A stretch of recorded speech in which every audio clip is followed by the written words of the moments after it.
کہ یا رسول اللہ صلی اللہ علیہ وسلم یہ کیا بات تھی، کیا معاملہ تھا کہ ابو بکر صدیق آئے، آپ اپنی جگہ پر تشریف فرما رہے، اپنی حیات کنڈیشن کو نہ بدلا، عمر فاروق آئے اپنی کنڈیشن کو نہ بدلا، لیکن جب عثمان غنی آئے اچانک سے آپ کا اٹھ کے بیٹھ جانا، ایسا کیا معاملہ تھا؟ تو اللہ کے نبی علیہ السلام نے ارشاد فرمایا کہ اے لوگو، اے ایمان والو، اے میرے غلاموں، میں اس لیے اٹھ کر بیٹھ گیا کہ میرا جو عثمان ہے وہ بہت ہی شرمیلا ہے،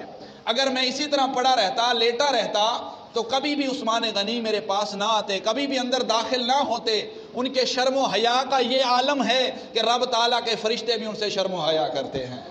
محمد کی غلامی دین حق کی شرط اول ہے۔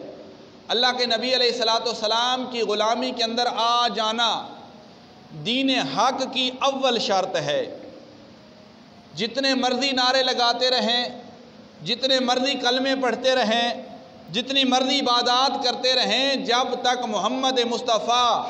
صلی اللہ علیہ وآلہ وسلم کی غلامی کا پٹا ہم اپنے گلے کے اندر نہیں ڈالیں گے، اس وقت تک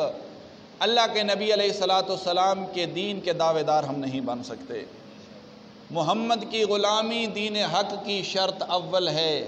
اگر اس میں کوئی خامی کا مطلب ہے کوئی تھوڑا سا نقص رہ جاتا ہے، تھوڑی سی کمی پیشی رہ جاتی ہے، تو پھر وہ سب کچھ نامکمل ہو جاتا ہے۔ پھر ہم یہ نہیں کہہ سکتے کہ ہم دین مصطفیٰ صلی اللہ علیہ وآلہ وسلم کے اوپر عمل کرنے والے ہیں۔ اور حضور علیہ السلام کے غلاموں، آپ شرم و حیا کے پیکر تھے۔ حضرت عثمان غنی رضی اللہ تعالیٰ عنہ آپ شرم و حیا کے پیکر تھے، مجسمہ شرم و حیا تھے۔ اللہ کے نبی علیہ السلام کی بارگاہ میں ایک مرتبہ کچہری کے اندر حضرت ابو بکر صدیق رضی اللہ تعالیٰ عنہ تشریف لے کر آئے۔ حضور علیہ السلام لیٹے ہوئے تھے، آپ کی پنڈلی مبارک ننگی تھی، تہ بند ہٹا ہوا تھا، اور ایک روایت میں آتا ہے کہ آپ کی ران جو ہے وہ کپڑے سے ڈھکی ہوئی نہیں تھی، قمیض اوپر موجود نہیں تھی۔ حضرت ابو بکر صدیق رضی اللہ تعالیٰ عنہ تشریف لے کر آئے تو حضور علیہ السلام اپنی جگہ پر موجود رہے۔ حضرت عثمان غنی رضی اللہ تعالیٰ عنہ اجازت مانگی، تشریف لائے، حضور علیہ السلام اپنی جگہ پر تشریف فرما رہے۔ لیکن جس وقت پتہ چلا کہ عثمان غنی رضی اللہ تعالیٰ عنہ نے اجازت مانگی اندر آنے کی، اندر جس وقت آئے تو اللہ کے نبی علیہ السلام فوراً اٹھ کر بیٹھ گئے، اور جانے پر جب پوچھا گیا کہ یا رسول اللہ صلی اللہ علیہ وسلم یہ کیا بات تھی، کیا معاملہ تھا کہ ابو بکر صدیق آئے، آپ اپنی جگہ پر تشریف فرما رہے، اپنی حیات کنڈیشن کو نہ بدلا، عمر فاروق آئے اپنی کنڈیشن کو نہ بدلا، لیکن جب عثمان غنی آئے اچانک سے آپ کا اٹھ کے بیٹھ جانا، ایسا کیا معاملہ تھا؟ تو اللہ کے نبی علیہ السلام نے ارشاد فرمایا کہ اے لوگو، اے ایمان والو، اے میرے غلاموں، میں اس لیے اٹھ کر بیٹھ گیا کہ میرا جو عثمان ہے وہ بہت ہی شرمیلا ہے، اگر میں اسی طرح پڑا رہتا، لیٹا رہتا تو کبھی بھی عثمان غنی میرے پاس نہ آتے، کبھی بھی اندر داخل نہ ہوتے۔ ان کے شرم و حیا کا یہ عالم ہے کہ رب تعالیٰ کے فرشتے بھی ان سے شرم و حیا کرتے ہیں، ان کی شرم و حیا کا یہ عالم ہے۔ اللہ کے نبی نے فرمایا کہ اگر میں ایسے لیٹا رہتا تو عثمان میرے پاس حاجت لے کر کبھی بھی تشریف فرما نہ ہوتے، تو میں اٹھ کر اسی لیے بیٹھ گیا تاکہ عثمان غنی یہاں پر حاضر ہو جائیں اور بیٹھ کر جو ہے جو اپنی حاجت پیش کرنا چاہتے اپنی حاجت کو پیش کریں۔ تو حضرت عثمان غنی رضی اللہ تعالی عنہ، آپ کے بارے میں آپ کی شان اور عظمت کا کیا مقام اور مرتبہ ہے کہ حضرت عثمان غنی رضی اللہ تعالی عنہ جب ضرورت پڑتی ہے مال و دولت کی تو حضرت جیش اسرا غزوہ اسرا یہ ہے، ٹھیک ہے کہ نہیں جی، جنگ کا نام ہے جسے غزوہ تبوک کہتے ہیں۔ غزوہ تبوک کے موقع پر مسلمانوں کی مالی حالت بہت کمزور تھی، اور مدینہ سے غزوہ تبوک کا جو واقعہ پیش آیا 900 میل دور یہ واقعہ پیش آیا۔ اب قربان جائیں، وہ زمانہ اور وہ وقت اگر یاد کریں، یہاں بیٹھ کر یاد کرنا ایک الگ چیز ہے، جب ان علاقوں کو دیکھا جاتا ہے، ان کے پہاڑوں کو دیکھا جاتا ہے، اس سفر کو دیکھا جاتا ہے، ہر چیز موجود ہے، ہر سفر کی آسانی، ہر ایک سہولت موجود ہونے کے باوجود بھی انسان کو دقت محسوس ہوتی ہے، انسان کو پریشانی لاحق ہوتی ہے، لیکن قربان جاؤں 900 میل کا سفر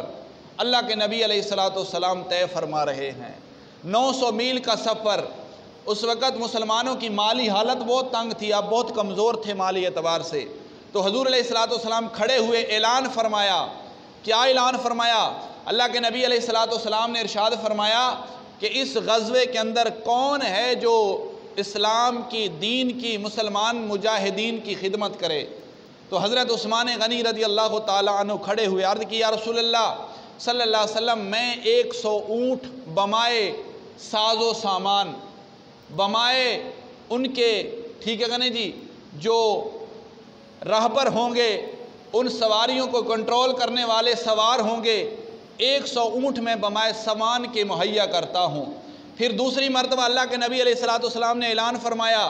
تو حضرت عثمان غنی رضی اللہ تعالیٰ عنہ کھڑے عرض کی یا رسول اللہ صلی اللہ علیہ وسلم، میں 200 اونٹ بمائے سواری، بمائے ساز و سامان جو ہے پیش کرتا ہوں۔ تیسری مرتبہ اعلان کیا گیا، پھر اللہ کے نبی علیہ السلام کے حکم پر عثمان غنی کھڑے ہوئے، عرض کی یا رسول اللہ صلی اللہ علیہ وسلم، 300 اونٹ بمائے سامان کے میں آپ کی بارگاہ میں پیش کرتا ہوں۔ اور روایات میں اندر آتا ہے کہ آپ نے 1000 درہم بھی اللہ کے نبی کی بارگاہ میں پیش کر دیے، اور جب روانہ ہونے کا وقت آیا تو آپ،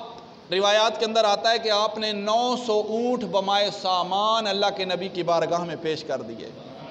اللہ کے نبی کی بارگاہ میں پیش کر دیے۔